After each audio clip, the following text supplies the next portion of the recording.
I'm Amber Wilson, 32, and the last thing I expected was to hear my father say, "Don't come back. That door's closed." He said it like he meant it. Like I was just some stranger who'd pushed him too far. The same man who used to carry me on his shoulders down Cannon Beach, who taught me how to cast a line and save every nickel, now refused to look me in the eye. Over $75,000 I wired into a hole I didn't dig, but paid for anyway.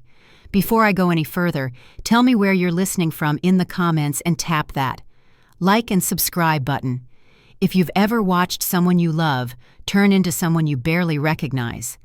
I grew up in Portland, Oregon, in a little 2-story house off 74th and Bybee, the kind with a cracked driveway and a mailbox that leaned a little left our yard. Never had much grass, but Mom filled it with tulips every spring and Dad always kept the gutters clean. He was a construction manager back then, came home every night with sawdust in his sleeves, and that strong coffee smell in his flannel. Mom taught 3rd grade at the public elementary just 2 blocks away. Sometimes she'd come home with glitter in her hair or a paper turkey stuck to her back. We didn't have much, but we never felt like we lacked. I wore hand-me-downs, but they were clean and warm. The fridge was never empty, the bills always got paid, even if the shoes came from the clearance rack, and vacations meant driving 2 hours west to Cannon Beach. Those trips were sacred. Dad turned off his work phone. Mom packed crossword books instead of lesson plans. We'd rent a cabin for a week and spend our days building castles in the sand or watching the sunset burn gold behind Haystack Rock, he used to say. The ocean reminded him how small our problems really were. No matter what happens, Amber, something out there is always bigger and steadier. I held on to that, like a promise by high school. I was the kind of student who color-coded her notes, straight A's every quarter. My dream was to study finance, and when the University of Washington offered me a full scholarship, Dad stuck the letter to the fridge like I was still 8 years old. My girl's the first Wilson to go to college. He'd tell the mailman, the cashier. Anyone who'd stand still long enough to listen, that pride meant everything to me. I studied hard, worked part-time at a credit union, and graduated with honors. The day I walked across that stage, I saw them in the crowd. Dad's flannel tucked in Mom's sweater, covered in tiny embroidered apples, tears in both their eyes, finding work. After college wasn't easy, but eventually, Westlake Financial gave me a shot. I started small filing reports, balancing spreadsheets, learning how people's lives hinged on the numbers we managed 3 years in. I became a junior advisor by 28. I had my own clients. People trusted me to guide their money and build futures. But when I'd visit home, things had changed. The flowers in Mom's yard didn't bloom anymore. The gutters sagged. Dad's truck made strange noises, and inside the house, everything looked thinner. No holiday candles, no new photos on the wall, just those small signs that told you something was off. I offered help in quiet ways. First, a check as a thank you for school. Dad gave it back. "We didn't raise you to support us." "Amber," he said. So I switched to gift cards, then prepaid bills. Eventually, I just set up monthly transfers into their account small enough to spare. Dad's pride, big enough to make sure the lights stayed on. Mom accepted with soft thanks and downcast eyes. "He doesn't need to know where it came from," she said. "You can tell him it's tutoring money." That was the first time she ever asked me to lie to him. I said yes. And that's where it began, the quiet unraveling one thread at a time. When Ryan and I pulled into my parents' driveway that Thanksgiving, the house looked older than I remembered. Paint peeling at the corners, the garden overgrown, one of the gutters hanging low above the porch. It wasn't just the house. It was something in the air, a silence that hadn't been there before. Mom greeted us with a hug that lingered a little too long. Her smile was warm, but her eyes seemed tired. Dad followed behind his handshake, brisk, like we were guests, not family. Inside, the changes were harder to ignore. The table was set, but the usual holiday dishes were missing. Store-bought stuffing sat in a plastic bowl. No smell of cinnamon or roasted turkey filled the kitchen. I tried to ease the tension. "We're thinking of a June wedding," I said, settling into my seat. "Something small, maybe 50 people at the Botanical Garden in Seattle." Mom nodded, her smile softening. "That sounds lovely, sweetheart." Dad grunted. "Gardens are expensive. Courthouse does the job just fine." Ryan reached under the table and gave my hand a quick squeeze. "We've been saving," he said gently. And Amber's firm gives a wedding bonus. Well, isn't that something Dad muttered, pouring himself another drink? Must be nice getting paid to move other people's money around. Mom gave him a look, then turned to me. How's work? Amber still with Westlake? It's going well, I said. Picked up a few new clients. My portfolio's performing. Dad cut in. Must be nice. Playing the markets while real people get laid off. Silence fell over the table. I set down my fork. What's going on? I asked. What aren't you telling me? Mom didn't look at him. Your father lost his job 6 months ago. The company shut down their Portland office. Dad's jaw tensed. I was going to tell you when the time was right. We're behind on the mortgage, Mom said, her voice quiet. 3 months. The bank sent a final notice last week. I stared at them, not understanding. 3 months? Why didn't you say something? Dad pushed back from the table. We don't need charity. It's not charity, I said. It's family. What about your savings emergency fund gone? He said. Medical bills took everything. I turned to Mom. What medical bills? She hesitated. Thyroid issues, then complications. The specialists weren't covered. I've been working part-time at the school again, but it's not enough, I finished. Ryan spoke up for the first time since we sat down. We can help. We'd like to help, just to give you some breathing room. Dad's face darkened. You think money solves everything? You think you can fix us with handouts? No, I said. I think I can help prevent a crisis. Let me pay the mortgage arrears. We'll figure out a plan from there. He looked away, the muscles in his jaw tightening. Mom reached for his hand. David, please. He didn't speak for a while. Then finally he said, Fine. Do what you want. I called the mortgage company first thing the next morning, paid the back balance, set up automatic payments, and asked them to waive the late fees. They agreed, though, not happily. Mom thanked me in a whisper, wiping her eyes with a dish towel. Dad never said a word. Ryan and I were supposed to stay through the weekend, but the tension didn't lift. Dad made comments about city people and easy money. When he said my success came from looking good in a skirt, I packed our bags. Mom didn't argue. Thank you, she whispered at the door. For everything. Dad stayed in his chair watching a football game that wasn't even playing. As we drove back to Seattle, Ryan said, They'll come around. Once things settle, your dad will see you were trying to help. I nodded, but I didn't know if I believed him. I reviewed their bills over the next week. Medical expenses I'd never seen before. Prescriptions, tests, doctor visits going back longer than I realized. I adjusted our budget, canceled our kitchen renovation, postponed the florist meeting for the wedding. It's just until they get on their feet, I told Ryan. He never complained, but I noticed he checked our accounts more often now. Dad said he was job hunting. Some weeks he sent out applications. Other weeks he sat back saying the jobs weren't worth it. Too much competition, too many young hires, not enough respect for experience. Meanwhile, Mom's health needed more appointments, more bills. Each time she'd send them to me with a note that said sorry. I paid them anyway. Calls from her came more often, usually starting with small talk, ending with just one more thing. Car repairs, the water heater, the property tax bill. Dad never came on the line, but sometimes I'd hear his voice in the background naming off whatever else needed fixing. 3 months later, I flew down for another visit.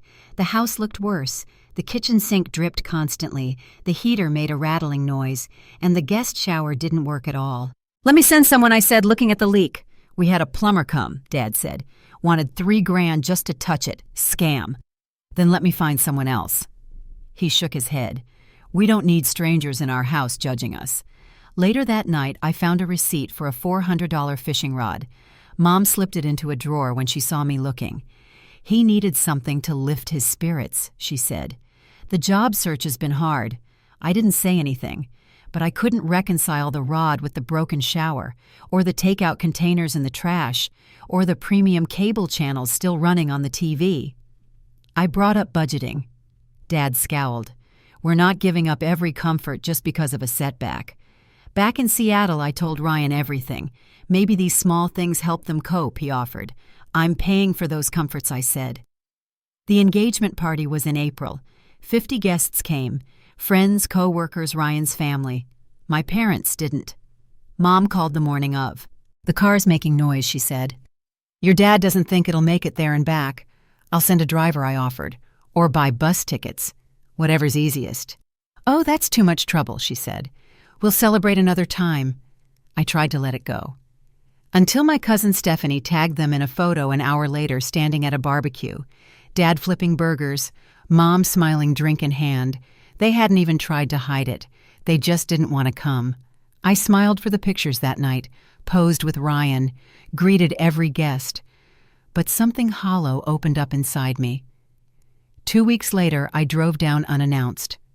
The confrontation began before I sat down. You could have called, Dad said. Like you called about missing my party, I said. I saw the photo. Mom looked down. We should have told you.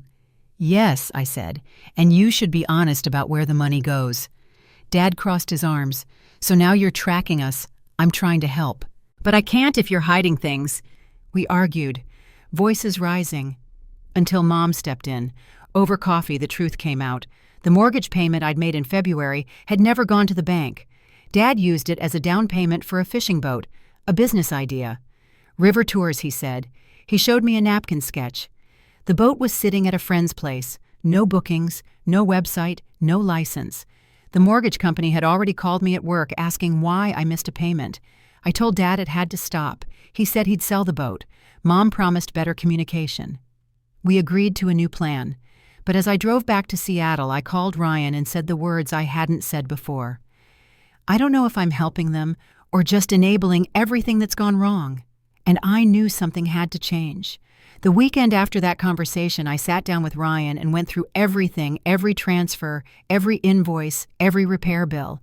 We'd spent more than I realized. Between the mortgage, groceries, medical payments, and now the boat fallout, nearly 30% of our income was going toward my parents each month. Ryan didn't say much. He just ran his hand along the edge of our kitchen table and nodded slowly. We canceled the deposit on the garden venue, postponed the cake tasting. Instead of flying to visit his family in Tacoma, we stayed home and updated spreadsheets. I called the mortgage company again just to make sure the account was in good standing. It was, but barely. One more missed payment, they said, and they'd start proceedings. Mom called the next day to thank me for everything. She asked how work was going. I told her about a new client and a market swing I'd helped navigate. Then she mentioned the dishwasher stopped draining. Said she was fine washing by hand. I told her I'd send someone. She said that wasn't necessary, but I already had the checkbook out. That's how the weeks passed. She'd call, we'd talk, and something always came up. Taxes, tires, the fridge. Dad never got on the line. I could hear him in the background sometimes rattling off another item she should mention. By early spring, I felt like I was living two lives, one in Seattle, planning a wedding in careful pieces, the other tethered to a house 3 hours south where everything felt fragile and heavy. Then came the florist appointment. "What kind of flowers do your parents like?" she asked, flipping through a binder of corsage samples. "We could do something that ties them into the color palette." I didn't know how to answer. I couldn't remember the last time Mom mentioned a flower she liked. I'd never seen Dad bring any home. I called her that afternoon. She said she'd just wear something she already had to the wedding. Told me not to worry about a corsage. "I don't need anything fancy," she said. "You know how I am." I didn't ask her again. The closer the wedding got, the smaller it seemed. Ryan's parents offered to host a bridal shower. They sent out invitations. His relatives replied promptly, driving in from Oregon and Northern California. My parents sent a gift and a card. They said the drive was too long. The gift was a set of dish towels from a home goods store. I put them in a drawer without opening the packaging. Ryan never said much about it, but I noticed the way he paused before asking about them. Not judgment, just quiet disappointment. Then one evening in May, just before dinner, my phone rang. It was Dad. I hadn't heard his voice directly in weeks. "Amber," he said, "I've found something. A real opportunity this time."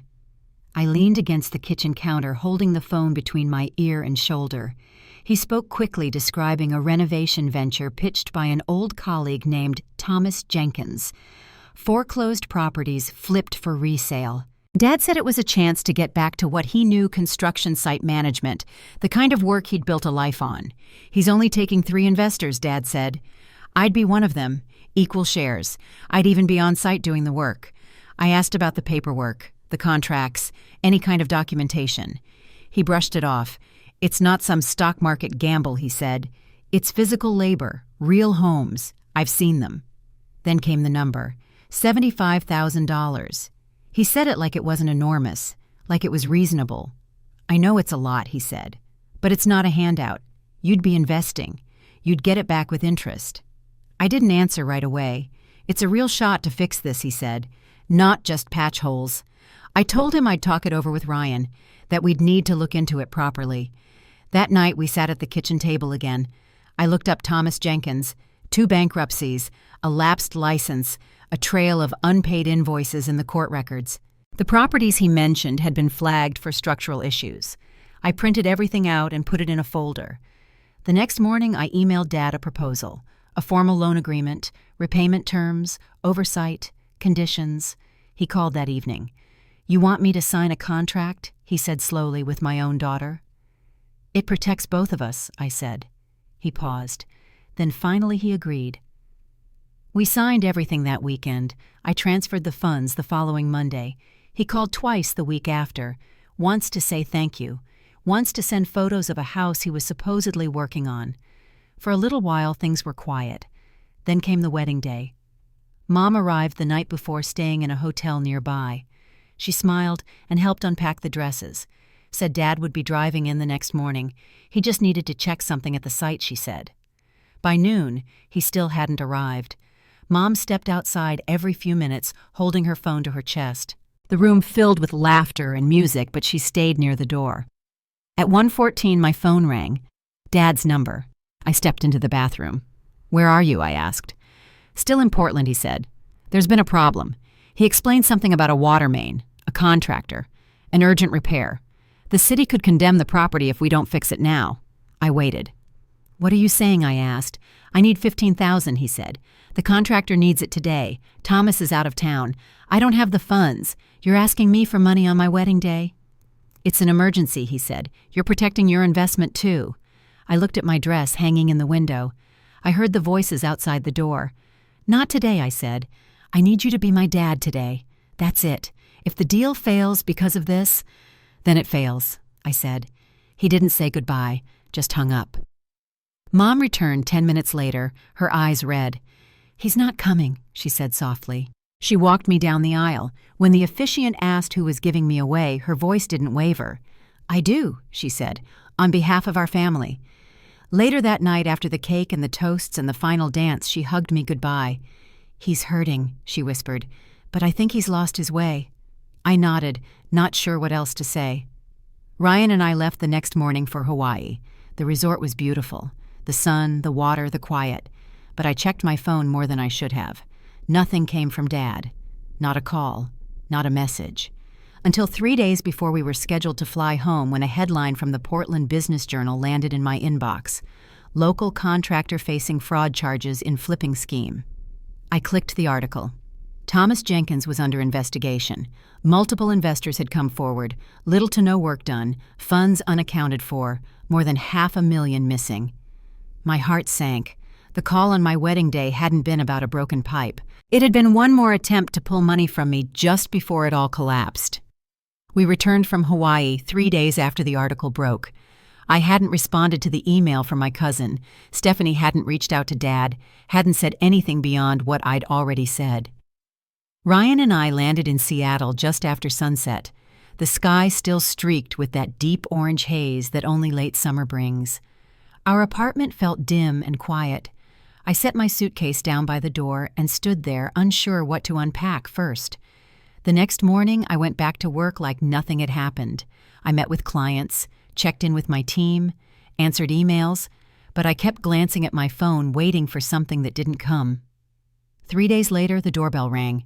Through the peephole, I saw Mom. She stood alone, clutching her purse with both hands, her hair pulled back in a way that didn't quite suit her. Her sweater was buttoned wrong. The shoes on her feet didn't match. I opened the door without a word and stepped aside. "I didn't want to call first," she said. "I wasn't sure you'd tell me to come." She sat down on the edge of the couch like she didn't know whether she was allowed to stay. I offered her tea, water, anything. She shook her head. "Your father doesn't know I'm here," she said, voice low. He'd be furious if he found out. I asked if he was in trouble. She let out a breath that sounded more like a laugh. Yes, she said, but not in the way you think. She opened her purse and began pulling out papers, some folded neatly, others crumpled printed emails, bank statements, receipts. She laid them across the coffee table in a slow, steady line. The investment is gone, she said. The police questioned him on Monday. They don't think he was involved in the fraud, just another investor. But the money's gone, all of it. I sat down across from her. I'm sorry, I said, but we can come back from a loss. She shook her head. That's not what this is about. She paused. Then very quietly she said, Your father has a gambling problem. I didn't move. It started small, she said. Sports games. A little cash here and there. Then it was Tripp's work travel, he said. But he'd come home with less money than he left with. She told me the job loss last year wasn't from downsizing. He'd been let go after borrowing money from a client. The company agreed not to press charges if he left quietly. The medical bills weren't mine, she said. Not entirely. He had stress issues, high blood pressure, one ER visit after passing out in a casino. She pulled a document from her purse, a credit card statement showing thousands in cash advances. The dates lined up with our conversations about appliances and car repairs. Why didn't you tell me? I asked. She folded her hands in her lap. At first, I was protecting you from disappointment. Then I was protecting myself from the truth. By the time I wanted to say something, I didn't know how. She stared down at her wedding ring. It hung loose on her finger. I covered for him. I made excuses. I thought I was helping, but I wasn't. I was just making it easier for him to keep going. Ryan came home around 6. He listened while Mom repeated the story, this time slower, more measured. He didn't interrupt, just sat beside me and took notes on a yellow legal pad. That night, we made a plan. Mom couldn't go back to the house. Not like this. We set up the guest room. She borrowed one of Ryan's sweaters and made tea in our kitchen like she'd done it 100 times. I changed the sheets and laid out clean towels. She stood in the doorway and watched. I'm sorry, she said. This isn't what newlyweds need. I looked up from the bedspread. What I needed, I said, was the truth. She nodded slowly. You're right, she said. Fear makes cowards of us all. The next morning, I called into work and asked for emergency leave. My supervisor didn't hesitate. We all go through something, she said. Take the time you need. I started making calls, our employee assistance program, the lawyer who'd handled the loan agreement, a financial counselor who specialized in crisis recovery. The names led to more names, a forensic accountant, an addiction specialist, a therapist who worked with families. Each one said the same thing. This wouldn't get better without Dad's participation. We could freeze the damage, delay foreclosure, stabilize some of the debt. But none of it would last unless he admitted there was a problem. Mom stayed with us during those first few days. Some mornings she woke early and organized paperwork with a quiet efficiency. Other times I'd find her sitting at the kitchen table staring out the window like she'd forgotten where she was. He's not the man I married, she said once. I don't know when the change happened. I just know I didn't see it in time. We kept working. We made a binder, organized everything by account, by date, by category. We calculated how much debt could be negotiated, which cards could be frozen, what the mortgage company might accept. Dad, meanwhile, sent texts that swung between apology and anger. None of them acknowledged the addiction. He didn't respond to my calls.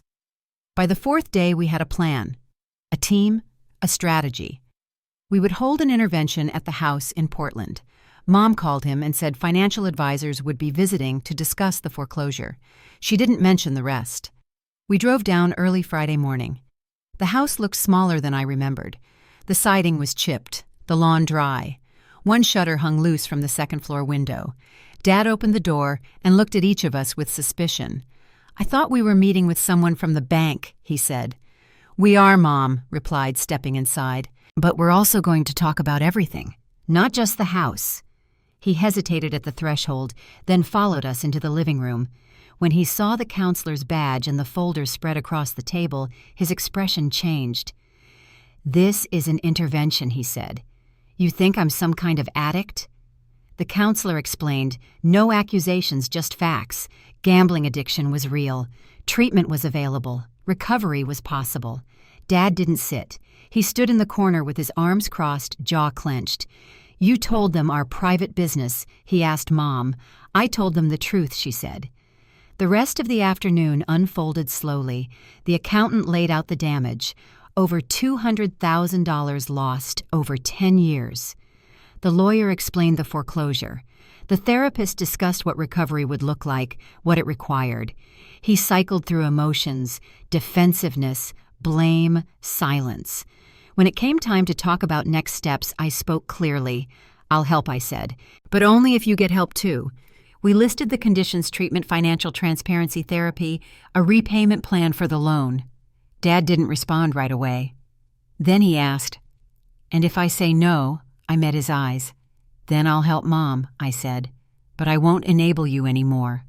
He stared at me, then turned to Mom. "You're taking her side." "There are no sides," she said, "just the truth." He didn't speak again, just grabbed his jacket and walked out the door. The specialist told us not to chase him, that this was part of the process. Mom stood in the living room staring after him. "What now?" she asked. "We stay consistent," the counselor said. "We prepare for what's next, whether he accepts help or not." Mom packed a bag that evening. "I think I'll go to Janine's for a while," she said. "Some space might help." I nodded. I helped her carry her suitcase to the car. She paused at the front step, looking back at the house, at the life she'd built inside. "I still love him," she said, "but I can't keep living in the dark." We drove back to Seattle in silence. Not everything had been resolved, but something had begun. I spent the next 72 hours moving between phone calls and paperwork. Ryan cleared the dining room table again so I could spread everything out. Mortgage notices, payment drafts, loan revisions. We scheduled back-to-back calls with the forensic accountant and the addiction counselor. The lawyer drafted a revised agreement with firmer conditions for continued support. One thing became clear: if we wanted any hope of helping Dad recover, we couldn't keep doing it the way we had before. By midweek, we had a team in place. The financial counselor outlined a framework to help stabilize the foreclosure while protecting the rest of our assets. The addiction specialist walked us through what treatment would look like and what it wouldn't. Recovery would only work if Dad participated voluntarily. We couldn't push him into it, but we could make our support conditional. Mom listened quietly during each call, occasionally jotting down notes in a little spiral-bound notebook she kept tucked in her purse. She stayed with us in Seattle for the rest of the week, folding laundry, cooking simple meals, and keeping to herself most evenings. Sometimes I'd find her in the living room just sitting with a cup of tea, staring at the same spot on the wall. "You're sure he'll even consider this?" I asked the addiction counselor on Thursday. "There's no guarantee," she said. "But structure is your best tool. Keep boundaries clear. Keep your message consistent." We scheduled the second meeting for Friday morning. This time, we weren't asking, we were presenting terms. That morning, we arrived at the house just before 9. The siding still needed work, and a broken porch light swung in the breeze. But someone had mowed the grass. Mom knocked on the front door, and Dad answered in a t-shirt and jeans. He looked thinner, older. He opened the door without a word and stepped aside. Everyone filed in quietly: the counselor, the financial advisor, the therapist, Ryan, and me. No one spoke right away. Dad stayed by the window, arms crossed. "I told you last time," he said, "I don't need a babysitter." The counselor stepped forward. "We're not here to control you. We're here to help you understand the impact your choices have had and how things can change." He didn't respond. So I began. "We're willing to support you," I said, "but not without structure, not without accountability. We've drafted a plan that lays out what happens next." I handed him the folder. Inside were 5 conditions. The first, entry into a structured gambling addiction program within 1 week. Second, full financial transparency, including oversight from our forensic accountant. Third, participation in joint family therapy sessions starting the following Monday. Fourth, resumption of symbolic monthly payments on the $75,000 loan, even if the amount was small. Fifth, no additional requests for financial assistance without documentation and agreement from both a financial advisor and the therapist. Dad flipped through the pages slowly. Then he looked up. "So I have to be monitored like some criminal to get your help?" I didn't answer right away. "You're not being monitored," I said. "You're being offered a way back into the life you've nearly lost." He stared at me for a long moment. "And if I say no," I set the second envelope down on the table. "Then this is the backup plan. It includes a lawyer-approved agreement stating that I will assist Mom as needed. But no funds will go toward anything tied to you until you begin treatment and follow the plan." His eyes narrowed. "You'd let us lose the house I didn't move. We're offering a way to save the house with a clear structure. We won't do it the old way anymore." He let the folder fall shut. "This is blackmail." The counselor stepped in gently. "No, this is what healthy boundaries look like when trust has been broken." The room fell silent. Then Dad stood and walked into the kitchen. He opened the fridge, stared inside for a moment, and came back with a bottle of water. He sat down, twisted the cap, and looked at me. "I sign this, I go to rehab. You pay the mortgage, and I'm back on track. That's the deal." I nodded. "It's not about control," I said. "It's about not watching everything fall apart again." He leaned forward, his elbows on his knees. "Where do I sign?" "We didn't celebrate. We just got to work." The therapist went over the intake documents. The counselor contacted the center to confirm a bed was available. The accountant reviewed the financial disclosures. Ryan notarized what needed signatures. Dad signed last. By the end of the day, everything was in motion. He entered treatment on Monday morning. The program was 4 weeks residential with daily counseling, medical oversight, and peer support. The center was located 2 hours away, tucked between 2 hills outside Eugene. He didn't call that first week. Mom and I were told that was normal. Most clients need space to adjust, the counselor said. They're dealing with their own denial. Don't expect immediate breakthroughs. Instead, we focused on what we could do. I returned to work. Ryan handled the apartment while I spent evenings sorting out lingering bills. Mom moved into a small rental near her sister's place, a quiet 1-bedroom with a little garden in back. She found a part-time job shelving books at the local community college. "It's peaceful," she told me, "and I like being around students again." Then, 2 weeks into Dad's program, I received a call from the center. "This is Patricia Lawson," the voice said. "I'm a counselor here. Your father has given permission to schedule a family session." The meeting took place at a nearby diner. He arrived 10 minutes early. He wore clean clothes. His face looked less drawn. He brought no papers, no requests. Just sat across from me and said, "I've started a lot of things I didn't finish. I don't want this to be another one." The conversation was brief, careful, but real. He didn't blame me, didn't make excuses. He just said, "I need help." We scheduled another session for the following week. As I drove home that evening, the sky stretched wide and gray above the highway. I didn't feel relieved exactly, but I didn't feel alone in it anymore. Something had shifted. And this time, it wasn't just me doing the lifting. Dad completed the full 30-day treatment program without walking out. On his final day, his counselor called to let us know he was transitioning into outpatient care. He'd secured a temporary spot in a men's housing facility tied to the clinic, basic but safe. There was no ceremony, no dramatic breakthrough. Just a quiet shift in how things were handled. The counselor said it would be best if Dad didn't return to the family home right away. Too many triggers, too many habits built into those walls. We agreed. That same week, I finalized the voluntary surrender of the house. The lawyer helped us negotiate a quiet handover. No foreclosure auction, no sheriff's posting, just a clean exit with a 30-day window to remove any remaining belongings. Mom and I drove down one Saturday to sort through what was left. The living room still had the old recliner, and the dining room smelled faintly of lemon cleaner. It looked better than I expected, tidier, as if someone had tried to make it presentable. We worked in silence most of the morning, packing framed photos and separating donation piles. She paused in the hallway, holding the faded wedding photo that had always hung by the bathroom door. "Do you want this?" she asked. I shook my head. "You should keep it. Or not. Up to you." She wrapped it in newspaper and set it aside. We filled the back seat of my car with what she wanted to take to her apartment. Everything else went to Goodwill. By the end of the day, the house felt like it had already let go of us. Dad moved into a small studio the following week. The rent fit his new budget, and the location allowed him to continue his outpatient sessions. He started working part-time at a hardware store stocking shelves, helping customers find tools. It wasn't what he used to do, but it was steady. The $75,000 loan was still officially on the books. We'd agreed with the counselor's support that symbolic repayment mattered more than speed, so he started sending me a check, $50 each month, written neatly in his shaky handwriting. The first one came in a plain envelope with no note, just the check and my name.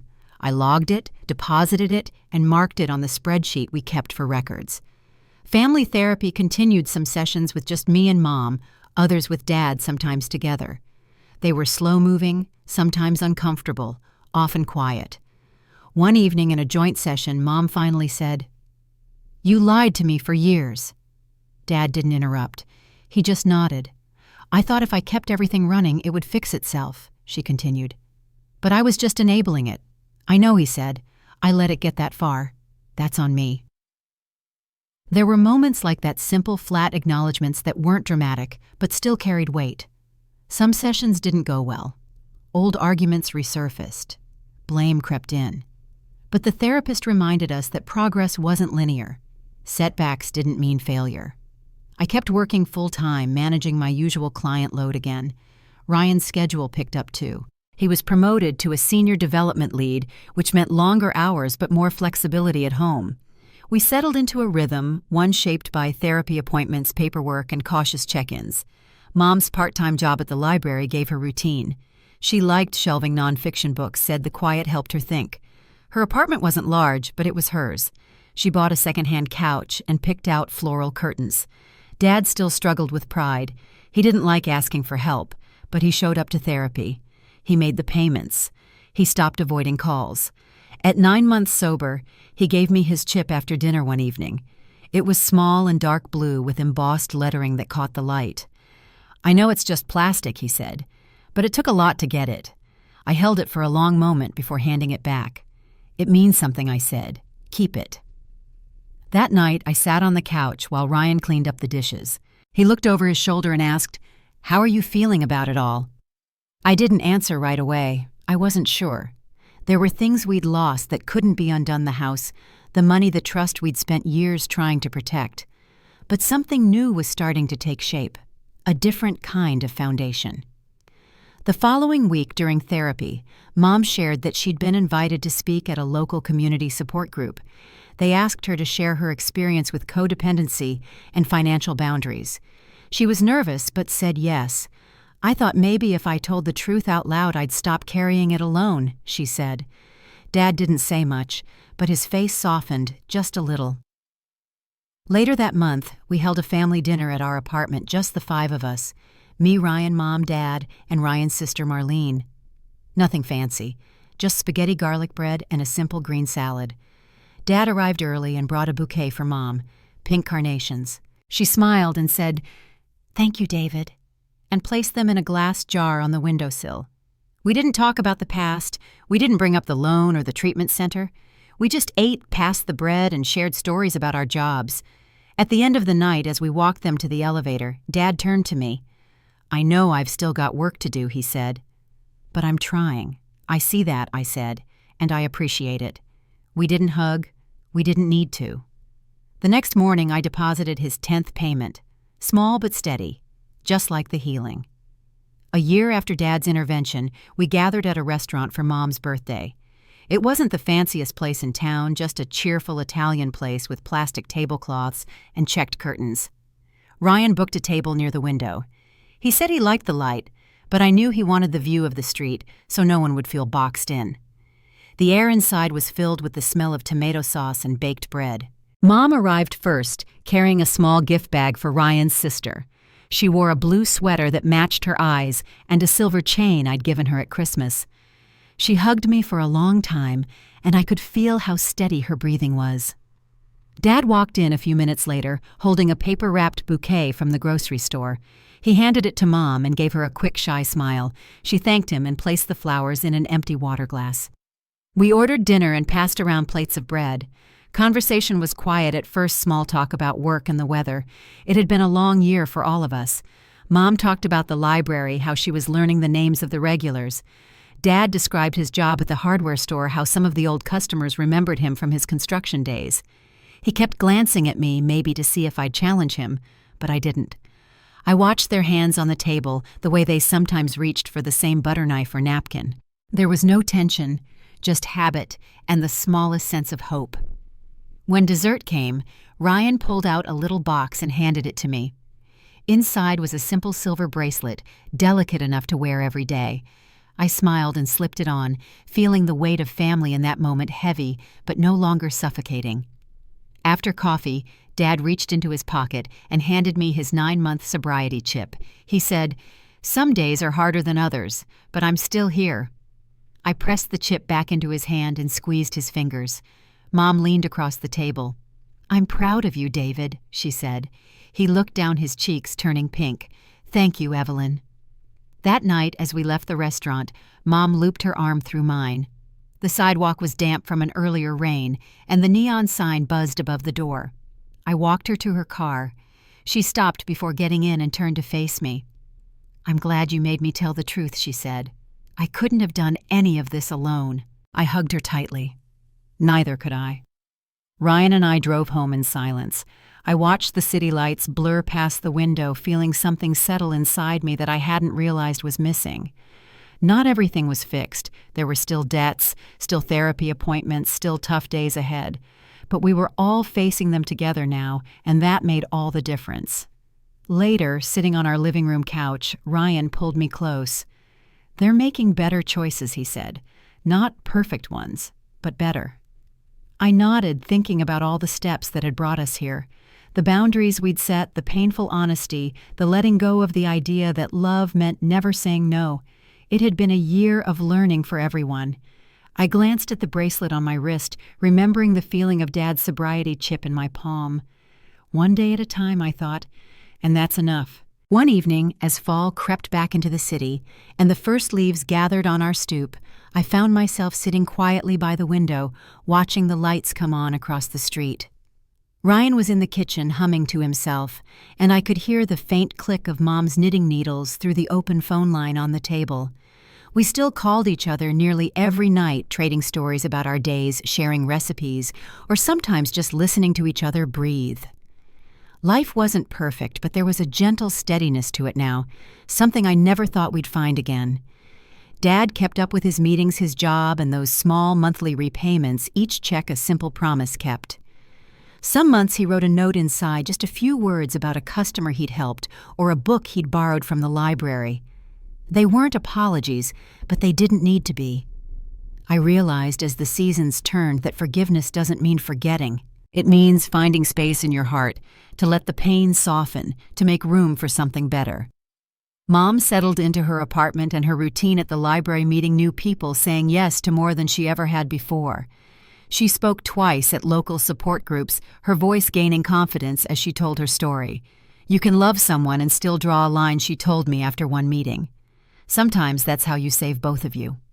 Ryan and I talked about the future more often, quiet hopes for family, small trips, and the next steps in our careers. The wounds from that year were still there, but they no longer felt like scars. They felt like reminders of what we could endure and what we could choose, even when everything seemed lost. Looking back, I see now that justice doesn't always look like a courtroom victory or a dramatic confrontation. Sometimes it's just standing your ground, telling the truth, and refusing to be pulled back into old patterns, even by the people you love most. It's holding on to dignity when it would be easier to give in, and believing that real healing, though slow and uneven, is possible for anyone willing to do the work. If you're listening to this and you've carried something heavy for too long, I hope you know you're not alone. Setting boundaries with family, choosing your own peace, or letting go of what no longer serves you, these are all forms of love, even if they don't feel like it at first. We find our way one step at a time. Thank you for sharing this journey with me. If any part of my story touched your heart or reminded you of your own, I'd love to hear from you. Take care of yourself. And remember, healing is always possible, even after the hardest goodbyes.